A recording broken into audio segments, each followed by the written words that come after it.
Hello and welcome to today's episode with Jessica Drummond, founder of Integrative Women's Health Institute. Jessica is a pelvic health physical therapist and clinical nutritionist with 20 years of experience, and she is passionate about caring for and empowering women who struggle with women's and pelvic health conditions. Jessica is equally passionate about educating and supporting clinicians in confidently and safely using integrative tools to transform women's health. Jessica equips thousands of clients to start their own health coaching practices, and she regularly lectures on topics such as integrative pelvic pain management, natural fertility options, optimum hormonal health, and wellness and fitness. Remember that I am not a medical professional, so whatever I share on this podcast is to inspire and empower you to take control of your health and your bodies. Please always speak to your healthcare professional before making any major changes to your diet or lifestyle. With that said, let's get right to it. Hi. Hello. How are you? Good. How are you? Very well, thank you. Thank you for agreeing to come on this with me today. You're welcome. I'm so excited. Okay, so I'll start with who is Jessica Drummond and what makes her get up every day? So, who am I? Well, I have a lot of different roles. I'm a mom of two daughters. I have a 16-year-old and a 9-year-old.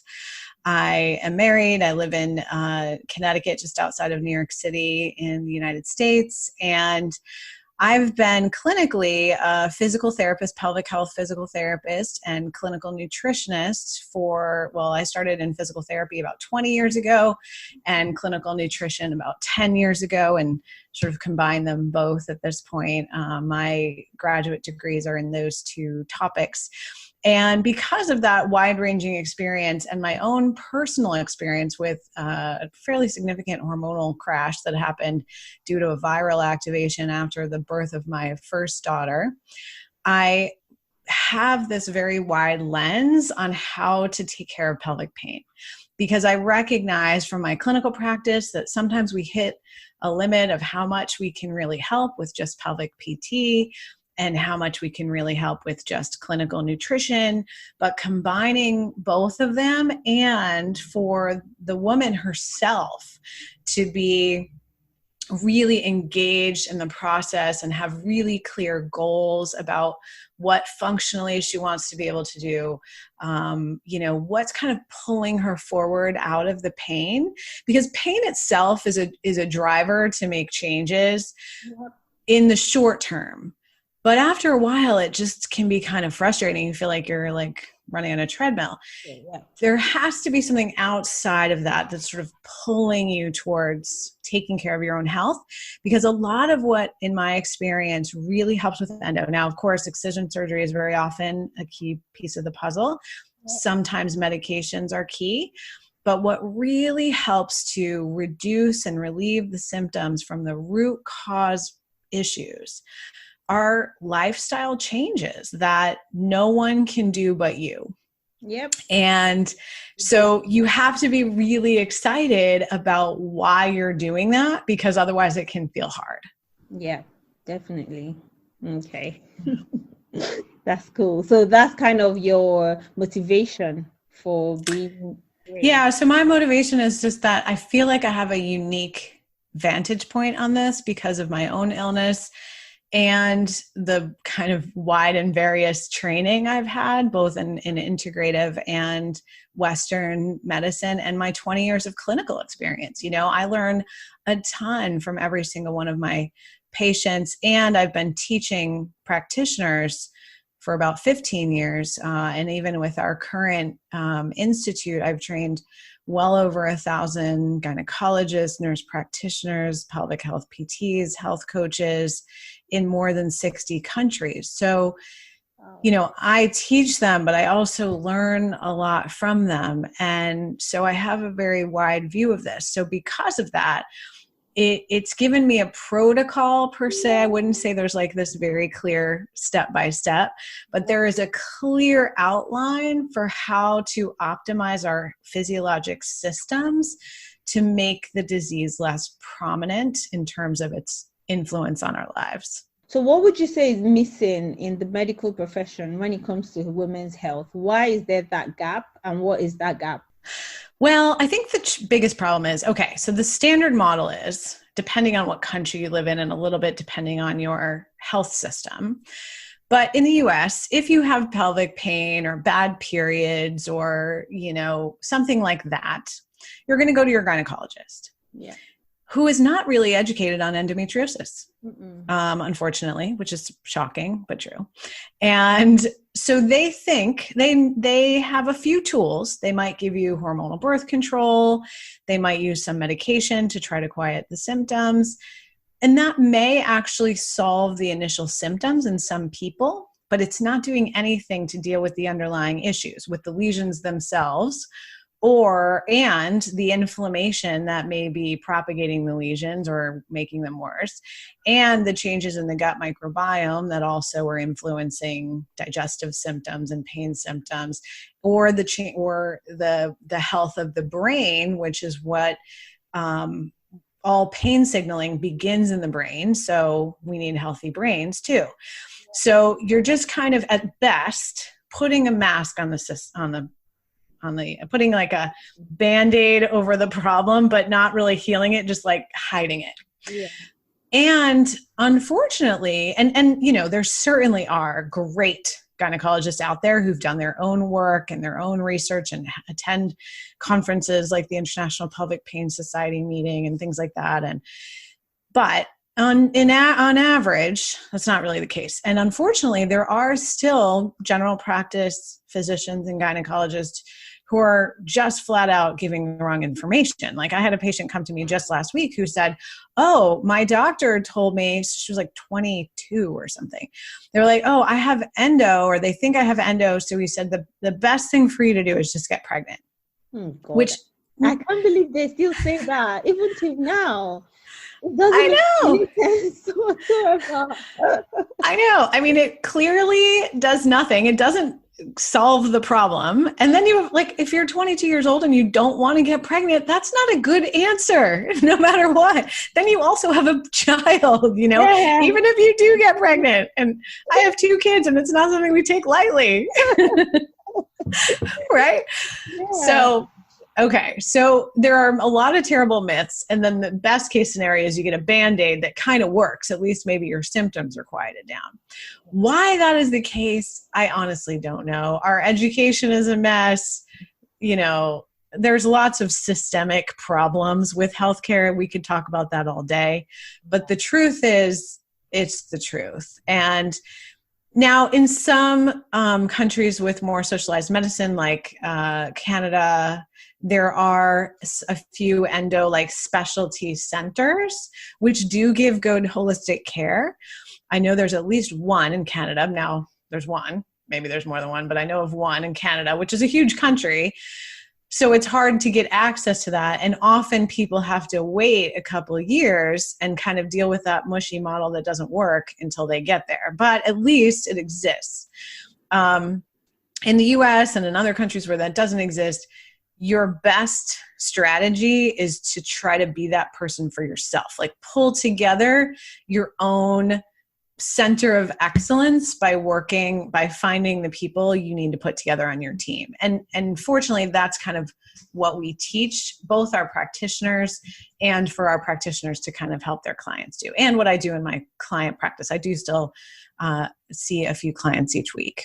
So tell me more about the IWHI Institute. I'm actually interested. So I know you have clients who are medical professionals, but you also work with actual patients. So say an endometriosis sufferer who just wants help. Do you work with them, or how does it work?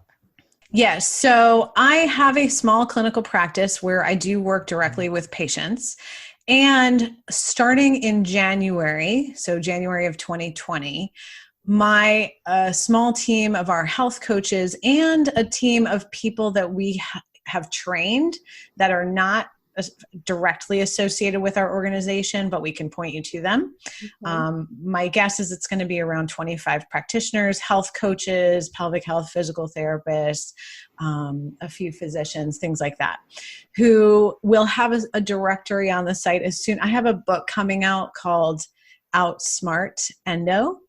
And we are training practitioners along with the book because the book is great. Like, you can learn exactly what to do as a human. But if health is not your first zone of genius, it would be like me saying, okay, I've decided I'm going to renovate my bathroom. And you can learn to do that like in a book or on YouTube. But the first time water starts shooting out of my wall, I'm going to panic and call a plumber, right? Exactly, right away. Right. So it's kind of the same thing. Like, I've been studying endo for 20 years. Like, I don't expect someone who was diagnosed 6 months ago, and it's still complicated. You know, I don't expect someone who's diagnosed 6 months ago to do this on their own. So we are training people, and we have been training people for years, but we're going to be training a very focused group of people, practitioners, for you to go to, either within our organization or outside of our organization. Just find the right person that gels with you and, you know, maybe lives near you, in your time zone, whatever, and they can do coaching with you around the book. And if you can't afford to do that, or you're not quite ready to take that leap, you're still in the learning phase, then Outsmart Endo. It's actually available for pre-order right now on Amazon, and then it'll be out in January. Okay.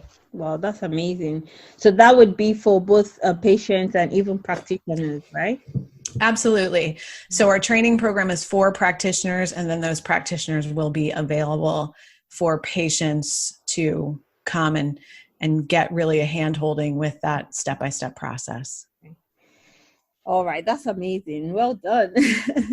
Thank you. And those are health coaches. So they don't necessarily have healthcare degrees, although a lot of them do.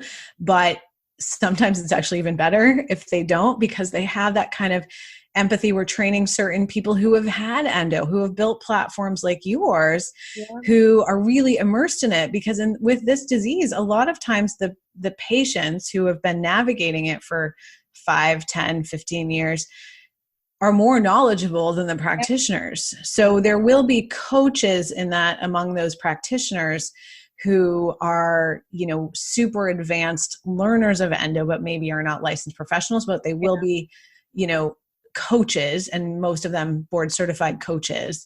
So there's a range of professionals. And a lot of times it's not that you need more knowledge, it's that you need more help implementing the knowledge. Yeah. Earlier on, you said something about a protocol that you've got. Can you share a bit more about that with as regards to dealing with endometriosis? Yeah, so I don't think in super specific protocols, but I do think in sort of a process. So generally speaking, it's very common with endometriosis to have overlapping digestive issues. So we start with digestion, because if you can have the cleanest, most beautiful food plan, but if you're not absorbing it, you can't use those nutrients to quiet your endoinflammation, to optimize your brain health, to optimize your immune health, which really directly communicate with kind of the endo experience from a biochemical standpoint. And then same thing with your gut microbiome. There's a lot of research that shows how the gut microbiome influences endometriosis symptoms. So we start with digestion. That's step one. We see, you know, how healthy your gut microbiome is, the bacteria that live in your colon. And they're supposed to be there, but we want them in a good composition. How well you're absorbing nutrients, what kinds of foods you're eating that will be either healing or contributing to inflammation. Then we move into just more intense anti-inflammatory things that will support the immune system, things like fish oil, turmeric, other antioxidants, glutathione. And then we focus on brain health. So is the person's blood sugar steady? So their brain is not kind of constantly craving sugar. Do you have good iron reserves, but not so much that it's inflammatory.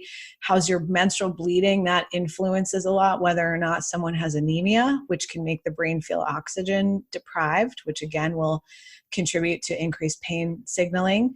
So things like that, making sure you have enough nutrient absorption, vitamin D.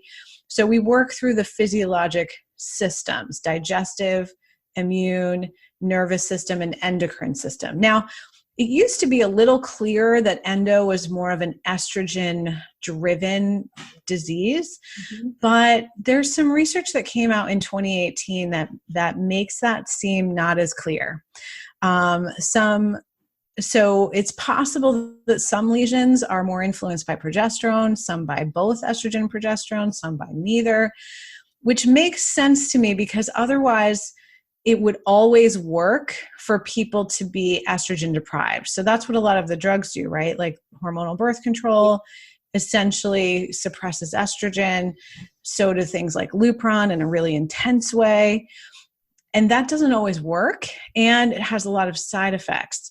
At best, it helps the symptoms and it's a bit of a mask, but it doesn't necessarily improve the lesions themselves or the inflammatory process around the lesions. So instead, I like to think of it more like cancer or Alzheimer's. So every human has some cancer cells in their body, but not everyone has cancer, right? Because you have to have both the lesion and the inflammation that will feed the lesion.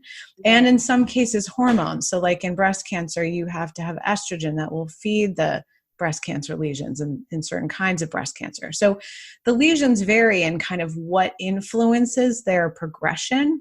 Yeah. Same thing in Alzheimer's. You can have the plaques and tangles that in the brain, are the like physical manifestations of Alzheimer's, but not have dementia if you don't have inflammation. Does that make sense? Yes, that makes a lot of sense. I never thought of it that way. Yeah. So of course, in most cases, just like in cancer, it's better if we get the lesions out, which is why excision surgery can be so valuable. But then you want to also kind of suppress that inflammation and make sure the systems are all optimized in terms of how they're functioning. So you don't want excess estrogen, and excess estrogen will come from two things. One, too much exposure to environmental estrogen, so things like plastics and stuff like that. Also, if you're constipated, you can't process excess environmental estrogens. And if your liver is not functioning optimally, then you can't process endogenous estrogens, so the estrogens that you make. And so you need to be eating lots of broccoli and lots of fiber and all those things that help us process our hormones adequately, even if we don't want to totally turn them off, because people with endo need estrogen in other ways. They need it for their brains and their hearts and their bones. And so we don't always want to just shut off the estrogen. We just want to make sure it's being metabolized well. Let's talk about the health fads and trends out there. So because a lot of us want to get rid of our estrogen, the excess estrogen, we all know about the, stay away from plastics and things you're doing with your health, skincare and all of that. And we're trying to take that away little by little. But with time, there's quite a lot of fads out there. And one of them being, I don't know if it's a fad or a trend or if it's true. One of them is celery juicing. So yeah, celery juice is definitely a fad.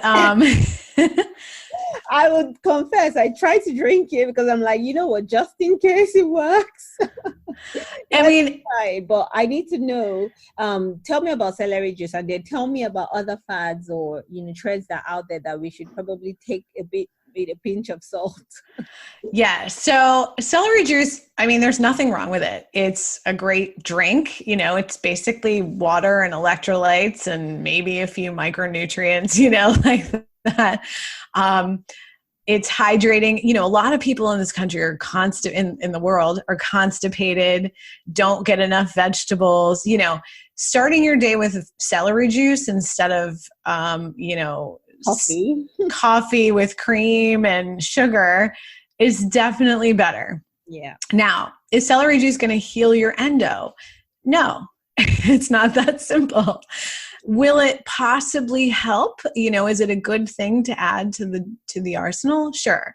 But you can have green juice in the morning, you can have lemon water, you could have herbal tea. You'll get similar benefits from a lot of those things. Green smoothies, there's lots of nutrient dense drinks you can have in the morning. If you like celery juice, feel free to drink it. But it's not going to cure endo. Okay. All right. Good to know. Are there any other fads, whether it be nutrition or something else? I'm trying to think. There's so many fads on Instagram. Keto is a big one, the ketogenic diet. Yeah. Low carb diets are probably best for endo because of that blood sugar balancing capacity.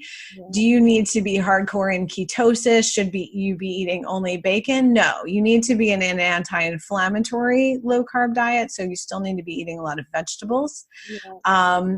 Oxalates are a point of controversy because a lot of people with endometriosis also have interstitial cystitis, bladder pain.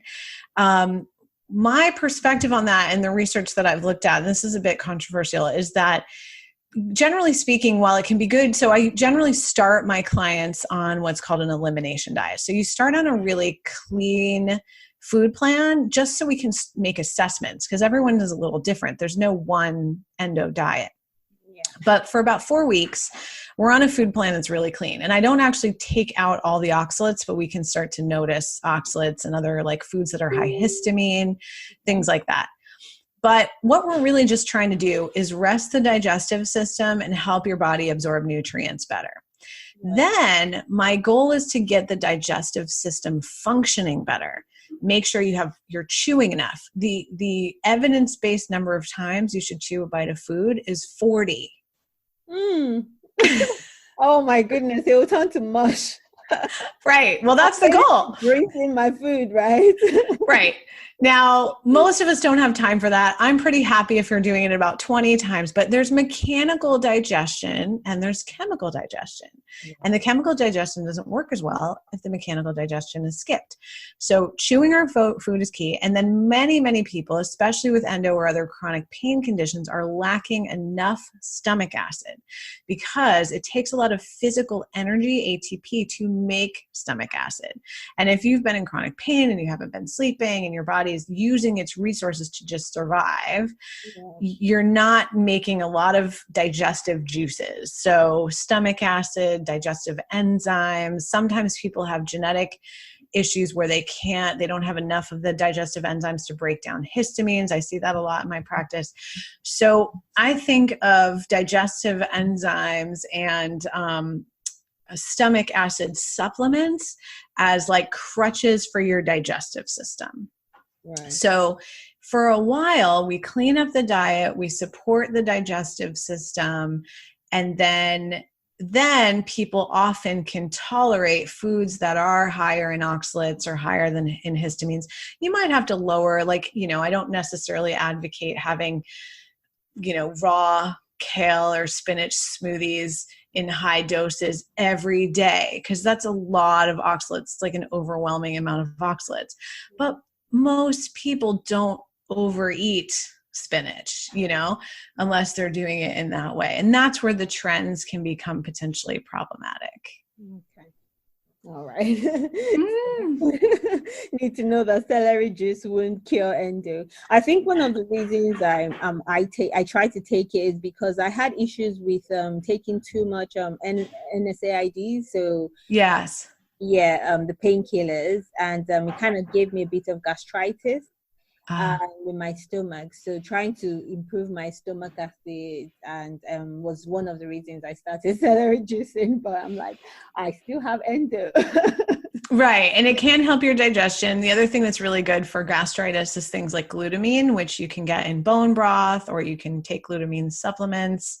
I definitely think that a lot of endo patients need to work on digestive healing because so often you've been on a lot of drugs, and NSAIDs are really rough on the digestive system. And those are the best. Like if I have to choose, if I get a patient who's been on a lot of medications, I honestly prefer that the medications she's been on is NSAIDs, Yeah. because the others are worse. You have opioids and Yeah. benzodiazepines, which are highly addictive and difficult to get off. Now, sometimes they're really beneficial and good bridges, but we have to be diligent about how we're prescribing these and how we're taking them in the context of a whole program. Yeah. You know, none of these things is a magic wand. There's zero magic wand treatments for endo. It always has to be an integrative approach. Yeah. Talking about integrative approaches, do you do anything with herbs when it comes to dealing with endometriosis or other women's health issues like balancing of hormones? Do you use herbs at all, and do you recommend it? Yeah, I use things like turmeric all the time. I use S2E5 Vitex to support progesterone. I use fish oil, which isn't really an herb. I use some adaptogens like ashwagandha, maca in people that have low estrogen, probably not so much in endo, but maca is good for like perimenopausal low libido or vaginal dryness, things like that. So I use a lot of different herbal medications. I use a lot of herbs to kill off bacteria in the digestive system, like SIBO or gut dysbiosis. I use a lot of probiotics to support the vulvovaginal microbiome and the gut microbiome. So those are the most common ones I can think of off the top of my head. Yeah. So I know you deal with lots of women's conditions. So apart from endometriosis, what other, because some of endometriosis sufferers actually have co-conditions. Yeah. So what other ones do you address in the Women's Health Institute? I work a lot with vulvodynia, bladder pain syndrome or IC, fertility. I work a lot with REDS, which is kind of overtraining in female athletes. So female athletes that lose their periods because they've been overtrained. Other causes of amenorrhea or irregular periods, painful periods in general, painful sex, and perimenopause, menopause. And sometimes we also work with fertility, pregnancy, postpartum. Okay, awesome. So just in case any of our listeners have any of these co-conditions, they know that they can also get that from the IWA. Those who are endometriosis sufferers at the moment, what would you say they should start with in taking back their health? What would you say the first step should be? I think they should work with a health coach or a nutritionist that's trained in coaching. And concurrently or second, I think a skilled physical therapist who's done a lot of work with endo. They're going to be the most connected to the community and then help you find, good quality pain management physicians if you need more medical support beyond the lifestyle and nutrition and pain and PT. They're going to be connected with surgeons. So I would start with a small team of a health coach, a clinical nutritionist, and a pelvic health physical therapist. And sometimes those people are like somebody's both a PT and a health coach, or both a nutritionist and a health coach, or whatever. So sometimes those are not 3 people. It might be 1 or 2 people. But that's how I would start building your team. Okay, great. So building your healthcare team is really important in dealing with endometriosis or starting the journey. So if for those who feel like they're in a good place, so they kind of are in control of their symptoms and now they want to help or, share their journeys with other people, how would you say they should get into this? What would you say the first step should be? So in that case, if you want this to be your career to help other people with endo, the need is definitely there. I would suggest we have a program called the Women's Health Coach Certification. We actually even have a shorter program, which we're doing right now, called the Endometriosis Healing Accelerator Program. So those are for people that want to be coaches. So you don't have to have been a health professional, but you really want to coach people through the endo healing journey. Then you want to become a women's health coach or work through our Endo Accelerator Program, and we'll support you in becoming a health coach. Because like I said, it's one thing to have the knowledge. It's another thing to have the support to implement the knowledge. And that's really the role of a health coach. And the health coaching profession is growing really quickly. We have, like, I live near Yale University, and they're expanding and building a health coaching department now. MGH, which is the hospital associated with Harvard, is doing the same thing. So health coaching is a really strong, viable, growing career. Yeah. So if you feel really on fire about your endo journey and you want to help others, there's a place for you. And that's who we train through those two programs. Okay, that's awesome. So are those the two courses that women should look at or focus on when it comes to endometriosis? Those are the ones, the accelerator, right?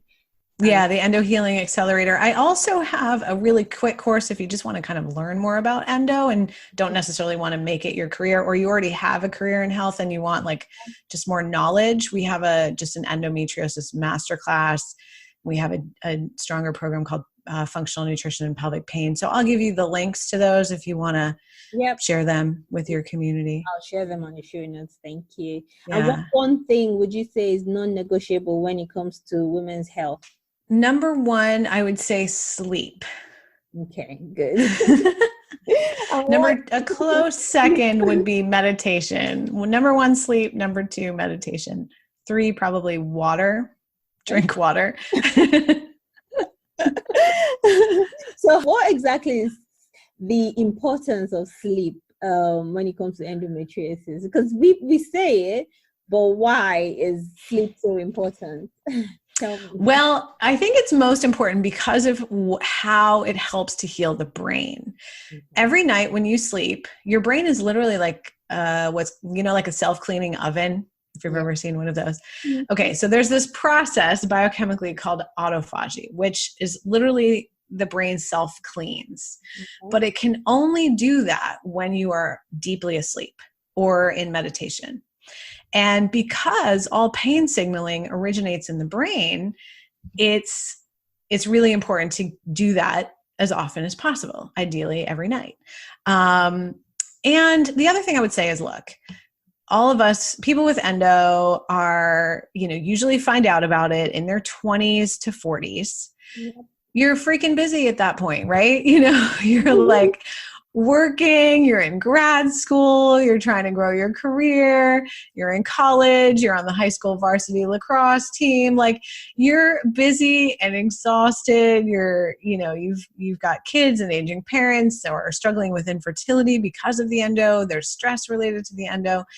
The more sleep you get, the much easier it is to kind of have your brain available to you to make clear decisions about, making good healing decisions, choosing what you're going to eat. So you're not just like so tired that you're just like sugar and caffeine to kind of keeping you going, making good nutrition decisions, getting yourself to exercise and physical therapy and asking for help and saying no to things and having boundaries. Like, doing all of the work is a lot easier when you're not exhausted. Yeah, sure. So how many hours minimum every night? Minimum 6 to 7, ideally 8. And I recommend with my clients, sometimes it's quality over quantity. If like pain keeps you up or there's some issue, then I always suggest that we shut off all the blue light screens, so the phones and the laptops and all that, televisions, by 8 p.m., have a little bedtime ritual, and try to be asleep at 9:30. Because the earlier you're asleep, 8, 9:30, 10, even if you kind of wake up early from pain or you have a lot going on, it's just a deeper quality sleep if you can get yourself to bed a bit earlier. Yeah, very true. And meditation? Yeah. So my personal, any kind of meditation is great. So if an app works for you, I just learned from one of my patients yesterday, there's a great app called Curable, which has some pain science exercises in it that we use a lot in physical therapy, and they've kind of put them together in an app. There's Calm, there's lots of meditation apps. My favorite practice of meditation is called Ziva meditation, and I can give you a link to that as well. Emily Fletcher, who created the technique, wrote a book called Stress Less, Accomplish More. And it describes the whole technique in there. The reason I like it is it's super simple and it only takes 17 minutes twice a day. I must admit I'm not perfect at the second day, but it really does make a difference when you get that second one in. So try to do it. Oh, But I literally don't leave my bed in the morning until I've done my meditation. I just don't. I'll try it. It's worth it. Thank you so much, Jessica. I've had a good time with you today. I have definitely learned a lot about, picking up myself and my health and all of that. And I hope our listeners have learned as well. Do you have any final advice? I think, for women with endo, you guys are really, I have personally had my own healing journey, and it's hard. So I honor all the steps that you're taking to take care of yourself and each other, and just know that there is good support and help out there. And, just keep following people like you and other advocates, because the voices are getting louder. It's the loudest I've seen in my 20 years of practice. Yeah. So have some hope. Yeah. Thank you so much. Awesome conversation with Jessica today. Did this strike a chord within your heart? It sure did for me. It matters so much to me that I am not a victim of endometriosis.